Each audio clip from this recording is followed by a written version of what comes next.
How y'all doing this, Mo? Today I'm gonna talk about us being like actors and God being our director.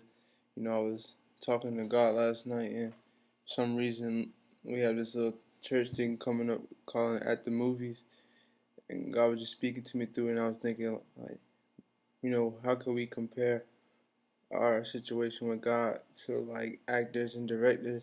But I took this verse out of Proverbs chapter 19, verse 21.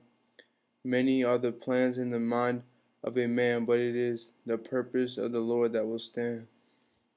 You know, and God is the director of our lives, and He, how actors, sometimes they got their own vision, but it's the director's job to make sure the movie turns out right. So it's the director's job for the actors to picture the vision and make sure the movie turns out, perfect and good. And sometimes the actors they want to do their own thing. Sometimes like a director got sometimes they'll be like, all right, go ahead and try it out. Go ahead and see if it work out this way. And 100% of the time, if God tells you this is the right way, but He lets you do the other way, or 100% of the time, your way is not going to stand. At that moment, it might feel right, it might feel funny, or depending on what kind of scene it is, in your life, or what kind of part of your life you're in, and God's directing it, but you just don't want that part of your life to happen because you feel like you deserve a better part, or you deserve like a rich character, just little things like that. But the director already knows what's said and done before the actor even speaks it or does it. At least a good director, he knows the script better than anybody. He knows it before you even speak it, or say it. That way he can make sure that the scene is perfect for you and that you can do it, at the right times. And that's what God, He knows what is said and done before you even know what is said and done. He knows what I'm about to do, tomorrow or a year later. He knows all that. He knows every little detail in every scene of my movie, and He knows every little detail in every little scene of your movie. And if you try to do your own little parts just because you feel like this is what the world wants you to do, you can't do that because like I said in Proverbs chapter 19 verse 21 is saying plans of a man can't stand. It's the plan of the Lord that will outlast us and do all this and that. And if you read Romans chapter 12 verse 2, like I was saying, about us trying to do things for the world and make sure that the other people around us like it. If you read that Romans, do not conform to the pattern of this world, but be transformed by the renewing of your mind. Then you will be able to test and approve what God's will is, His good, pleasing, and perfect will. Just like a director, it's his job to make sure that the movie's perfect, that the movie's on point. And if we trying to conform to this world, we our the will of God is nothing. It means nothing to us. This part of our movie means nothing to us. That we can just throw it out the window. Or you saying that God doesn't do a good enough job?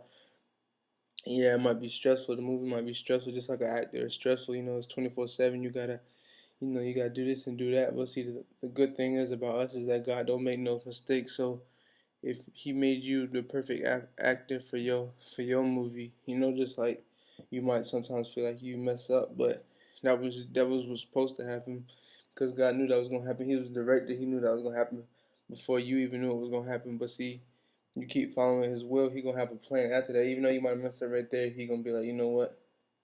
I got this next scene right here. She gonna love it. He gonna love it. All that, and you think, well, you never can, be in a good movie, or you can never catch a break and just play that main actor, or that, like I said before, that rich actor. You want that big house, all the nice cars in your movie, but not everybody gets to play that kind of movie. Sometimes you just gotta play the bum, or you just gotta play the person who was a crack baby and then turn into a preacher. You never know what your movie has planned out for you, what God does, and His will is perfect and He doesn't make any mistakes, like I said. So you're a perfect actor for your movie. So you just gotta keep practicing and practicing this will of God and make sure that you never fall off. Because once you fall off, you sometimes, it gets harder to get back on scene, get back on stage. But a lot, like I said, a lot of us want to control our movie. But the good thing is God, He do give us the freedom though sometimes to be like I said at the beginning. Go ahead and try that right there. Go ahead. I'm gonna give you your freedom. Go ahead. You can try it. We'll see how it works. And like I said, 100% of the time when God tells us no, but He lets us do it, we're gonna fail because it's His plan that works. It's not ours that work. At that moment it might feel good to you, but like maybe it might have worked right then, but 10 years later everything fell apart because you ain't want to do that one thing God told you to do. You ain't want to act out that one scene because you thought you was too good for that scene, or you thought, how could I ever be in something like this? How could I ever lose my job? How could I ever go broke? How could I ever have, 5 kids with no husband? How could this ever happen to me? But like I said, God don't make no mistakes. And I was looking I was looking up like what exactly makes a perfect movie, I guess. Like a good movie, and it was like it was just one thing that caught my eyes. It was quality over quantity. And I thought to myself, quality over quantity. And it makes sense. Like they were the little person who was writing the little blog about a good movie was saying like as long as it's better to have a couple of really really good like action scenes than to have a whole bunch that are really really lame or whatever. But it's like us too is good. Yeah, we might fall a lot. We might keep falling. We might have them scenes, them bad scenes, them depressing scenes a lot, a lot, a lot. But it's the getting up the good scenes. It could be like two good scenes where you everything that you do is just for God, but you fall a whole bunch of other times. But it's the quantity of you getting up in the scenes and you saying that what, this time I'm gonna get right with the Lord, or I'm gonna surrender myself to the Lord, or I'm gonna get baptized, be born again. And it's those scenes, the quantity of them scenes that make a great movie. You could fall over and over again, but it's not what people are looking at. They looking at how many times you gonna get back up. Like if you ever see, like movies on, about people, that beat cancer, or most sad movies like I forgot what it was called with the girl, she got, I think it was an arm or a leg bit off by a shark, and she was still surfing. It's even though she went through that depression scene where she got her lens bit off, but it was the scene that when she started surfing and she was in the competition that everybody loved it. I'm pretty sure people were dropping tears, clapping in the theaters, and it gets people motivated, and that's what us. And when people see that through our movies, they see us like. I known this person for a long time, and as many times as they failed, or as many times as they fell, they got back up. Because honestly, you can never fail really, unless you just don't try, unless you just give up. That's when you fail. But you getting back up means you're not failing. That means you keep trying. It's just like you keep trying. Actor is not. Hopefully, an actor wouldn't just give up. Halfway through the movie because he can't get this one part right, and that's a lot of us if you think about it. We do everything good, but it's just that one part we can never overcome. It'd be that one word, just that one action scene we can't do. It's like I do all this right, I say all this right, but then every time I get to this part, I can't pronounce it right, or I just completely forget what I said I was gonna do. And that's a lot of us. We tell God, help us do this or do that, and He helps us, but we don't really want to help ourselves. We just we ask, but we don't put no forth effort to it. And that's like like in a movie, the actor might be like, hold on, let me take a break real quick. Let me study this. Let me study this.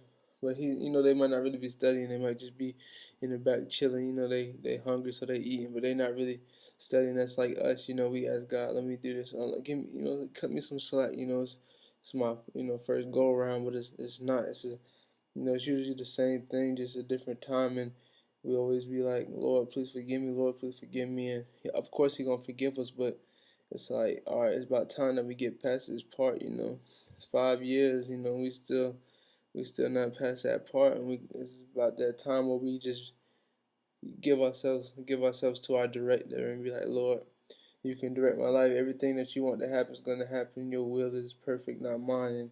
And we need to let everything else go and let everything be for Him and to glorify Him. Every scene needs to glorify Him. When people see you, people see your movie, they say that's God. When people hear you, they say that's God. You know, you got to make sure that everything you do is to glorify God. And we humans, so most of the time, anything we do is usually not going to glorify God. But as long as you're trying, like I say all the time, the Lord does say, "Blessed is the one who tries, to be righteous." And He don't say anybody's perfect, but He says, "Blessed are the one who tries." Just like Jesus says, "Blessed is the one who believes and hasn't seen me." Because people, it was hard for them to believe, but and they saw, but we ain't even see. We just got this movie right here that called the Holy Bible, and it's a movie, put visions in our head, and it's the true word of God, and it speaks to us, and we believe that, or at least some of us believe that. Not everybody, but it's gonna be that time where everybody will bow down and confess the Lord Jesus as the Lord, man. So it's better to do it on your terms than when He is Judgment Day. It's better to just give up your life and play in the movie He wants you to play. And yeah, it might not turn out the way that your human desires wanted it to, but it's gonna turn out the way that He wanted it to, and that's the perfect way. And as long as you do everything He tells you to do, you will be happy no matter the outcome. As long as you keep looking up to the Lord and asking Him, Lord, what scene do I do next, or what words do I say next, or what place do I go to next, or what's the next setting? All that should be in the Lord's hands. He's a director, He's a creator, He's the writer, He's everything but the actor. And sometimes He do come in our lives, and He might act for us, like when we do like godly things. That's Him. I never boast about myself when I do. I try not to anyway when I do good things or do godly things or holy things, because that's not us. That's Him. That's Him that lives in us, and He's always in us, and He lives in us. He's the pureness of our hearts, and He's the slave breaker.